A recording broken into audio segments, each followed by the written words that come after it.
Sweat has a terrible reputation. We hide it, wipe it away, cover it up, and often feel embarrassed by it. But what if I told you that sweating is actually one of the smartest things our body does? And what if the person sweating the most in the room isn't necessarily the least healthy, but sometimes the exact opposite? Today, let's uncover the fascinating science behind sweating and answer a question almost everyone has asked at some point of their life. Why do some people sweat more than normal? Because if you have ever looked around and wondered why everyone else seems perfectly comfortable while you are reaching out for a tissue, this video is for you. Let's start with a simple truth. Most of us think sweating is annoying. It ruins clothes, makes us uncomfortable, and can make us feel self conscious. But here's something surprising: sweating is actually one of the smartest things our body does. Think of your body like a car engine.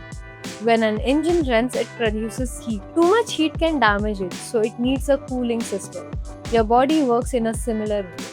As you move, as you work, exercise, think, and even digest food, your body produces heat. And sweating is one of the ways your body cools itself down. Sweating isn't a problem, it's a solution. Your body's built-in cooling system. Now here's where things get interesting. If sweating is normal, why do some people seem to sweat so much more than others? The first reason is genetics. Sometimes the answer is simply that's how you are built. Just like some people naturally have curly hair and others have straight hair, some people naturally sweat more. It's a part of their body's wiring, and often they have been that way for as long as they can remember. Another major factor is body size. Imagine carrying a backpack all day. The heavier the backpack, the harder your body has to work. Similarly, larger body often generate more heat.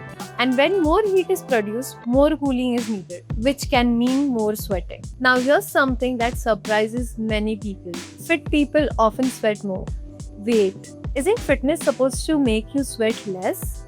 Not exactly. When you exercise regularly, your body becomes better at cooling itself. It's like upgrading your cooling system.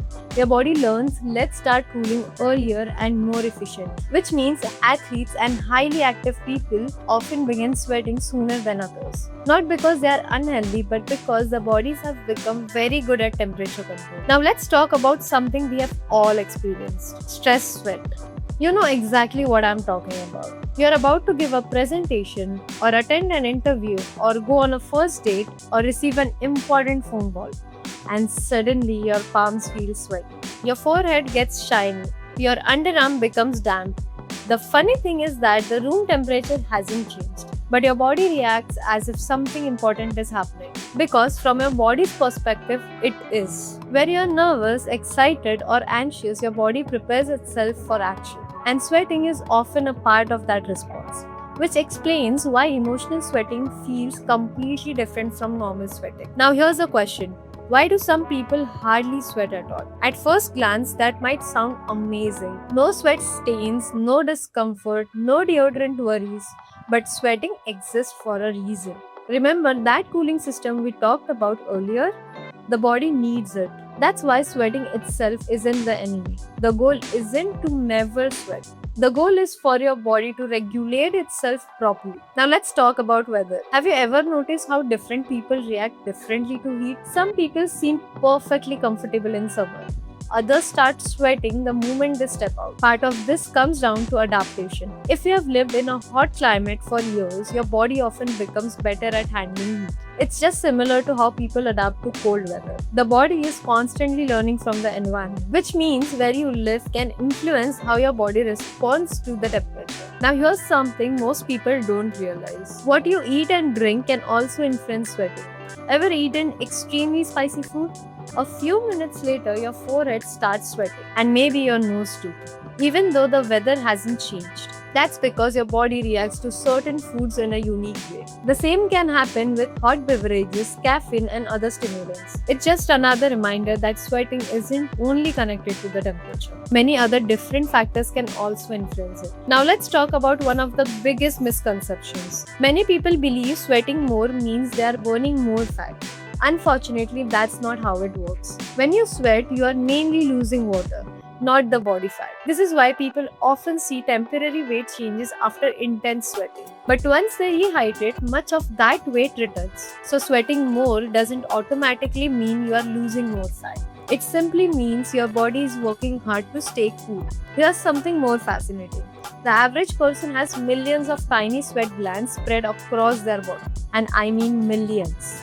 Most of us never think about them. Yet every day they are quietly helping us maintain a comfortable body temperature. Without them, even simple activities could become dangerous in hot conditions. Sweating may be annoying, but it is one of the reasons humans can survive and function in such different climates around the world. Now let's zoom out for a moment. Think about how incredible this process really is. Your body constantly monitors what's happening: temperature, activity levels, stress, environment, and then it makes adjustments automatically. You don't have to press a button or you don't have to remind it. Your body simply knows what to do. That's pretty remarkable. So, why do some people sweat more? The answer is that many factors can influence sweating: genetics, body size, fitness level, stress, weather, food, and individual differences in how our bodies regulate temperature. For some people, sweating starts sooner, for others later. Some sweat more, some sweat less, and in many cases, that's completely normal. The important thing to remember is this: sweating is not your body failing, it's your body helping. And it's one of the most effective cooling systems nature has ever created. So, the next time you find yourself sweating more than others, then remember that your body is doing exactly what it was designed to do: protecting you, cooling you, and helping you to function at your best. If you enjoyed this video and want more interesting explanations about the human body, health, and everyday questions we rarely stop to think about, make sure you like, share, and subscribe to Digitalk. I am Aishwarya Pawar, and I'll see you soon in the next video.